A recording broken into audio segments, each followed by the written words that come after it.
Please subscribe this channel before you start watching. More to his journey than just epic feats and broken hope and oppression.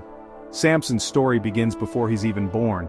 His mom can't have kids, but an angel shows up and tells her, "Hey, you're gonna have a son, and he's going to be special." This isn't just any birth announcement, it's a promise that her child will play a huge role in freeing Israel from its enemies, the Philistines. There's just one catch: Samson has to live as a Nazirite. That means no haircuts, no wine, no touching dead things. These rules set him apart, marking him as someone dedicated to God from day one. The Nazirite vow is a big deal, a sign of total commitment and separation from ordinary life. Sounds simple, right? Spoiler alert, Samson struggles hard with these rules. He's constantly tempted to break them, and his life is a tug-of-war between what he's supposed to do and what he actually wants. As Samson grows up, it's clear he's not your average guy. The Spirit of God gives him unreal strength. We're talking about a man who could snap ropes like threads and lift gates off city walls. His power is legendary, and people both fear and admire him. He tears apart a lion with his bare hands, something no ordinary person could even dream of doing. This isn't just a show of strength, it's a sign that Samson is destined for something big. He single-handedly takes down an army with the jawbone of a donkey, turning an everyday object into a weapon of mass destruction. The stories of his battles spread far and wide, making him a living legend among his people. And if that's not wild enough, he ties torches to foxes' tails to burn enemy fields. It's creative, chaotic, and totally unexpected.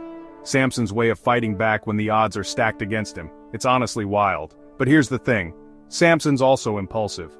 He falls for women who aren't Israelites, which keeps dragging him into trouble.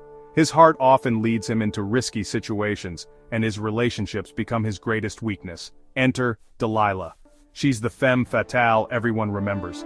Delilah isn't just another love interest, she's the one who will change everything for Samson, and not in a good way.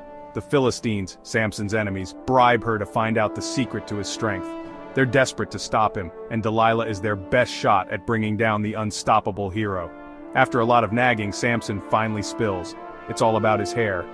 His long hair isn't just a style choice, it's the symbol of his vow and the source of his power. By revealing this, he's putting everything on the line.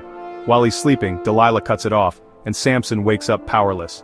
The Philistines capture him, gouge out his eyes, and force him to grind grain in prison. The mighty warrior is reduced to a broken prisoner, blinded and humiliated by his enemies. It's a brutal fall from hero to zero. Samson, once the hope of his people, is now a symbol of defeat. He's lost everything: his strength, his freedom, and even his sight. But Samson's story isn't over yet. Even in the darkness of his prison cell, something begins to change. His hair starts to grow back, and with it, a glimmer of hope returns. He begins to reflect on his life, his choices, and the God who gave him his strength in the first place. During a Philistine celebration, they bring out Samson to mock him. He's put on display as a trophy, a reminder of their victory. But deep down, Samson is planning one final act. He asks God for strength one last time, not for revenge, but to fulfill his purpose. With his hands on the pillars of their temple, Samson pushes with all his might. The building collapses, crushing both Samson and thousands of Philistines. In that moment, he sacrifices himself to save his people, turning his greatest defeat into a final victory. In his final act, Samson defeats more enemies in death than he ever did in life. His sacrifice becomes legendary, a story told for generations about the cost of redemption and the power of faith. So, what's the point of Samson's story? Why do we still talk about him today? It's not just because of the action or the drama, but because his life is a mirror for our own struggles and hopes. For me, it's a reminder that even the most flawed people can be used for something bigger. Samson messed up. He broke his vows, made rash decisions, and let pride get the best of him. Yet despite all his failures, he wasn't abandoned. There's hope for all of us, no matter how many times we fall. But in the end, God still worked through him. Samson's story is proof that redemption is possible, even when we feel at our lowest. It's about finding purpose again, even after we've lost our way. Samson's journey is the ultimate mix of action, tragedy, and redemption. It's a story that challenges us to look beyond our mistakes and see the bigger picture of what we're meant to do. It's not just about muscles or revenge, it's about second chances, and the fact that our weaknesses don't have to define us. No matter how far we fall, there's always a way back. And sometimes, our greatest impact comes from our lowest moments.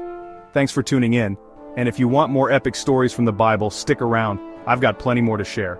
There's always another adventure, another lesson, and another chance for redemption just around the corner.